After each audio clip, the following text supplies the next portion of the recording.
formless slopes of rock towered and slanted in all directions.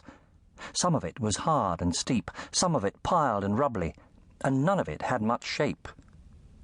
Nor did it have much colour. Most of it was the ugly brown you get from mixing every colour in a paint box. There was always a formless wet mist hanging around this place, adding to the vagueness of everything. You could never see the sky. In fact, Christopher sometimes thought there might not be a sky. He had an idea that the formless rock went on and on in a great arch overhead, but when he thought about it, that did not seem possible. Christopher always knew in his dream that you could get to almost anywhere from the place between. He called it almost anywhere because there was one place that did not want you to go to it. It was quite near, but he always found himself avoiding it. He set off, sliding, scrambling, edging across bulging wet rock, and climbing up or down until he found another valley and another path. There were hundreds of them. He called them the Anywheres.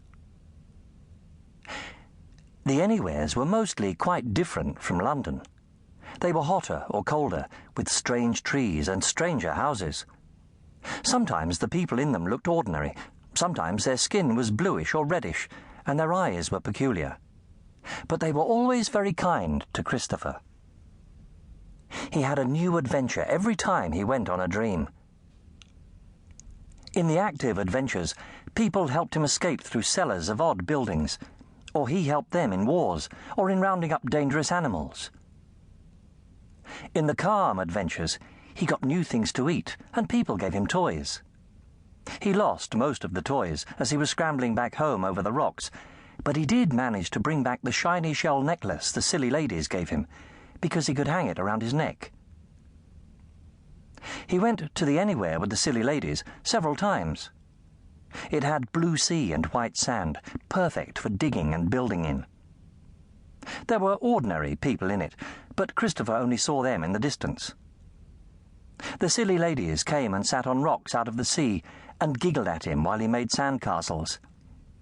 "Oh, Christopher," they would coo in lisping voices, "tell us what make you a Christopher." And they would burst into screams of high laughter. They were the only ladies he had seen without clothes on. Their skins were greenish, and so was their hair. He was fascinated by the way the ends of them were big silvery tails that could curl and flip almost like a fish could, and send powerful sprays of water over him from their big finned feet. He never could persuade them that he was not a strange animal called a Christopher. Every time he went to that Anywhere, the latest nursery maid complained about all the sand in his bed. He had learned very early on that they complained even louder when they found his pyjamas muddy, wet and torn from climbing through the place between. He took a set of clothes out onto the rocky path and left them there to change into. He had to put new clothes there every year or so when he grew out of the latest torn and muddy suit, but the nursery maids changed so often that none of them noticed. Nor did they notice the strange toys he brought back over the years. There was a clockwork dragon, a horse that was really a flute, and the necklace from the silly ladies, which, when you looked closely, was a string of tiny pearl skulls. Christopher thought about the silly ladies. He looked at his latest nursemaid's feet, and he thought that her shoes were about big enough to hide the flippers at the end of her tail. But you could never see any more of any lady because of her skirts. He kept wondering how Mamma and the nursery maid walked about on big limber tails and flippers instead of legs and feet. His chance to find out came one afternoon when the nursery maid put him into an unpleasant sailor suit and led him downstairs to the drawing room. Mamma and some other ladies were there with someone called Lady Badget, who was a kind of cousin of Papa's. She had asked to see Christopher. Christopher stared at her long nose and her wrinkles. "Is she a witch, Mamma?" he asked loudly. Everyone except Lady Badget, who went more wrinkled than ever, said, "Hush, dear." After that, Christopher was glad to find they seemed to have forgotten him. He quietly lay down on his back on the carpet and rolled from lady to lady. When they caught him, he was under the sofa gazing up Lady Badgett's petticoats. He was dragged out of the room in disgrace, very disappointed to discover that all the ladies had big, thick legs, except Lady Badgett. Her legs were thin and yellow like a chicken's. Mamma sent for him in her dressing room later that day. "Oh, Christopher, how could you?" she said. "I'd just got Lady Badgett to the point of calling on me, and she'll never come again. You've undone the work of years." It was very hard work, Christopher realized, being a beauty. Mamma was very busy in front of her mirror with all sorts of little cut-glass bottles and jars. Behind her, a maid was even busier, far busier than the nursery maids ever were, working on Mamma's glossy curls. Christopher was so ashamed to have wasted all this work that he picked up a glass jar to hide his confusion. Mamma told him sharply to put it down. "Money isn't everything, you see, Christopher," she explained. "A good place in society is worth far more. Lady Badgett could have helped us both. Why do you think I married your papa?"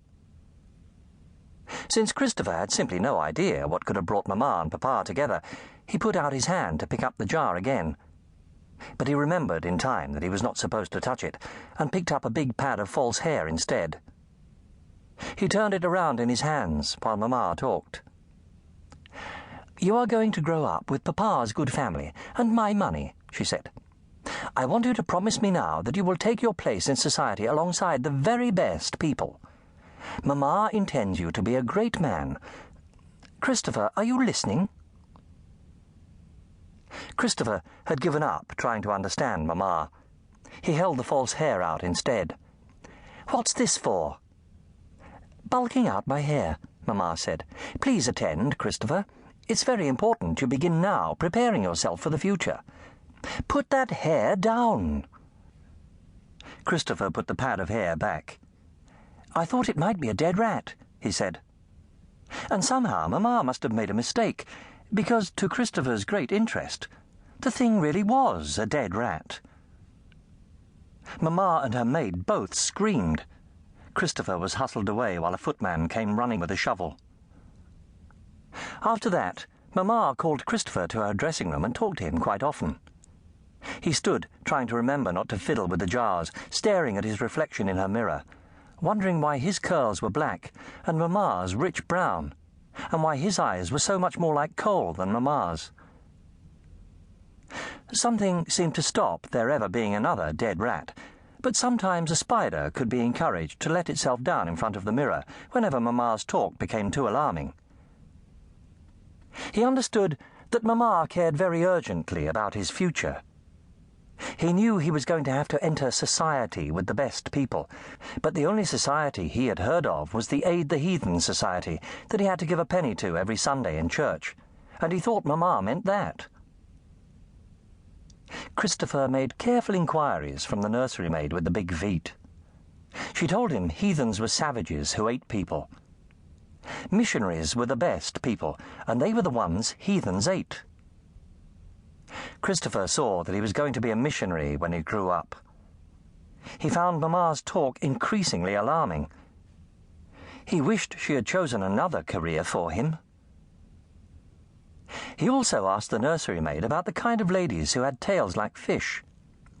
"Oh, you mean mermaids," the girl said, laughing. "Those aren't real." Christopher knew mermaids were not real, because he only met them in dreams. Now he was convinced that he would meet heathens too if he went to the wrong almost anywhere. For a time he was so frightened of meeting heathens that when he came to a new valley from the place between, he lay down and looked carefully at the anywhere it led to see what the people were like there before he went on. But after a while, when nobody tried to eat him, he decided that the heathens probably lived in the anywhere which stopped you going to it, and gave up worrying until he was older.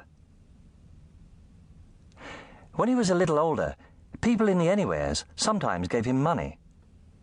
Christopher learned to refuse coins. As soon as he touched them, everything just stopped. He landed in bed with a jolt and woke up sweating. Once, this happened when a pretty lady who reminded him of Mamma tried laughingly to hang an earring in his ear. Christopher would have